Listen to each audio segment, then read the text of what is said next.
Welcome back to our channel. Today we embark on a thought-provoking journey as we explore a centuries-old debate that continues to captivate the minds of theologians and believers alike. The topic at hand is the relationship between Israel and the Church. Merriam-Webster defines New Israel as the Christian fellowship of believers, the Christian Church. However, this definition is met with skepticism and dispute among many evangelical believers and scholars. The question arises, is the Church truly the new Israel? And if so, what becomes of the old Israel? What about Jewish believers today? This intricate web of interconnectedness has been a source of controversy for centuries, and it seems the discussion will persist until the Lord returns. Moreover, with the haunting memories of the Holocaust still fresh in our collective consciousness, charges of anti-Semitism often emerge in these debates. In this video, we aim to shed light on this complex issue and approach it with both clarity and charity. We will delve into various perspectives and examine the biblical evidence, seeking a deeper understanding of the relationship between Israel and the Church. Before we jump into the main content, make sure you hit that subscribe button and click the notification bell so you won't miss any of our upcoming videos. We have a lot of exciting content coming your way. Now, let's set sail on this incredible journey and unlock the timeless wisdom hidden between Israel and the Church. Merriam-Webster defines New Israel as the Christian fellowship of believers, the Christian Church. This definition would be disputed by many evangelical believers and scholars. Is the Church really the new Israel? And if so, what is to become of the old Israel? The relationship of Israel and the Church has been debated for centuries and probably will continue to be a source of controversy until the Lord returns. With the Holocaust still fresh in our collective memories, the charges of anti-Semitism often come up in the discussion as well. There are several distinct approaches to the issue of Israel and the Church, and it is our hope that this article may give some clarity and charity to the topic, as well as answer the question about New Israel. Classical dispensational theology proposes a radical difference between Israel, the Jewish people, and the Church, New Testament believers in Christ. Looking at Israel and the Church as two trees, God planted and tended to Israel, but she bore no fruit, so God cut down the tree, leaving the stump and roots intact. He then turned his attention to a new tree, the Church. Currently, the Church is bearing fruit, and when her time is complete, the Church will be raptured and transplanted to heaven. The old stump of Israel will sprout again. God will cultivate her, and she will finally bear fruit. The Church does not replace Israel, nor is the Church considered a new Israel. In this theological construct, there is no new Israel, only Israel and the Church, two separate entities. Continuing the tree analogy, replacement theology agrees that Israel bore no fruit, but instead of cutting her down and leaving the stump and roots intact, God uprooted and destroyed her. In her place, he planted a new tree, the Church, who took over all the functions and promises of Israel. In this view, the Church is the new Israel. While these two views seem to be the most common, they do not exhaust all the options.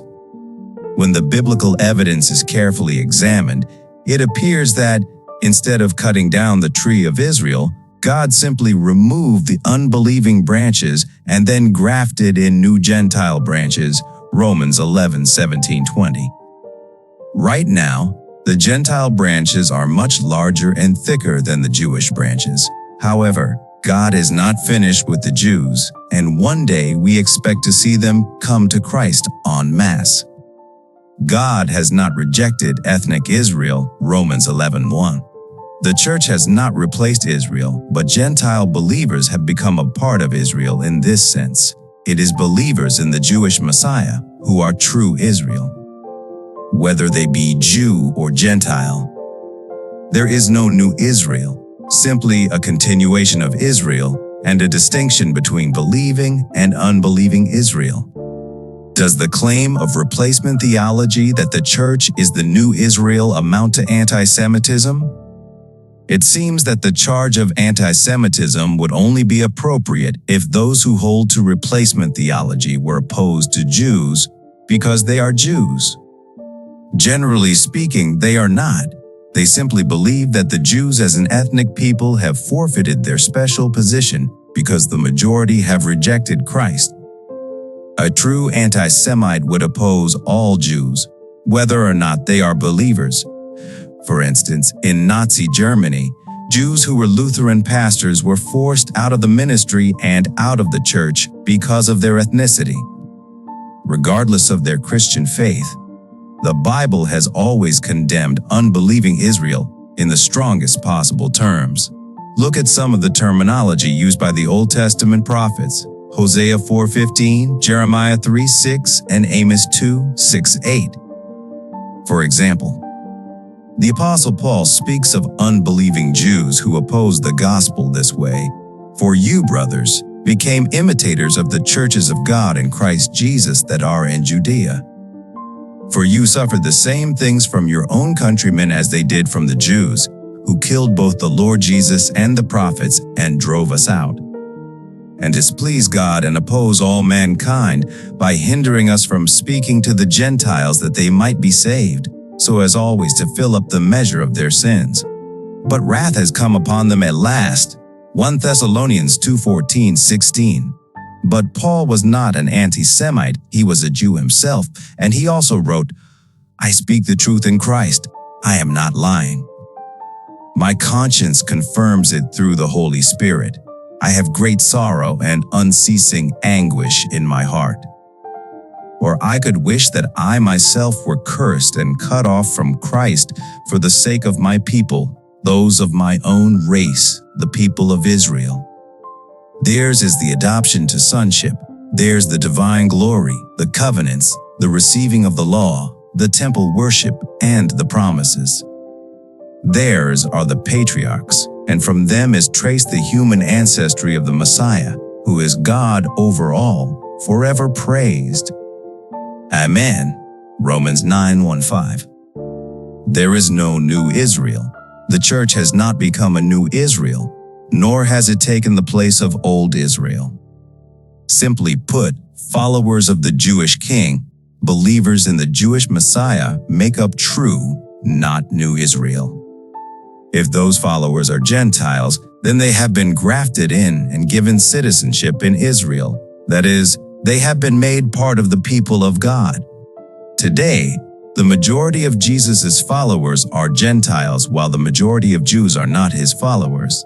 However, we do expect that to change one day, as God will once again move within the hearts of ethnic Israel. Even now, we see more and more ethnic Jews take their place in true Israel as subjects of the king. Incidentally, these believers are not welcome to return to Israel as citizens, as they are not considered bona fide Jews by the Israeli government.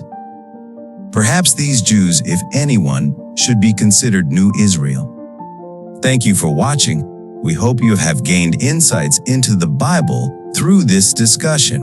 Please consider subscribing and clicking on the notification icon for future updates. Stay tuned for more.